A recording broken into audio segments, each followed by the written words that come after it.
Azərbaycan Milli Tarix Muzeyinin 90 illik yubileyi çərçivəsində beynəlxalq elmi konferans keçirilib. Konferansda 10 ölkədən 20-dən artıq muzey nümayəndəsi qatılıb, 3 gün davam edəcək tədbirdə 43 məruzə dinlənəcək.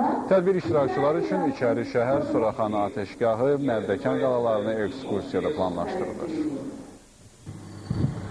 Bura təkcə muzey deyil, həmçinin elmi maarif mərkəzi, bütün arxeoloji və etnoqrafik ekspedisiyaların aparıldığı məkandır.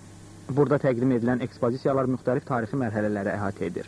Maddi mədəni nümunələrin ən qədiminin 2,5 milyon yaşı var. Vaxtilə milyonçu xeyriyyətçi Hacı Zeynalabdin Tağıyevin tikdirdiyi bina 2007-ci ildə restavrasiya və təmir olunub.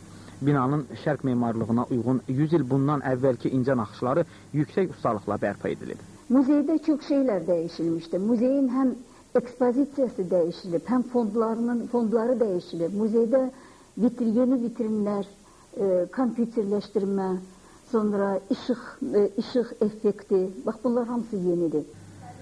3 mərtəbədən ibarət muzeyin birinci mərtəbəsində əsas ekspozisiya salonu yerləşir.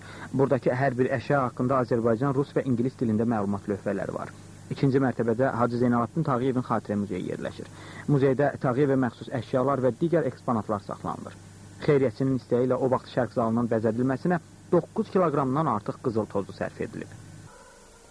Hacı Zeynalabdin Tağıyevin evinin ən maraqlı otağı xanımı Sonaya məxsus olan bu otaqdır. Sona xanım bütün qonaqlarını bu güzgülü otaqda qəbul edərmiş.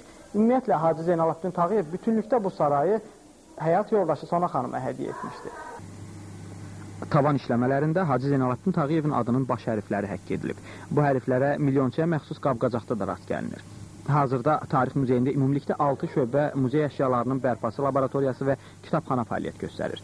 Bütün bunlar haqqında muzey ilə bağlı yeni nəşr olunan Daş dövründən 20-ci yüzilədək adlı bələdçidən də daha ətraflı öyrənmək mümkündür. Elnur Niftəliyev, Rüfət Əliyev, Lider TV.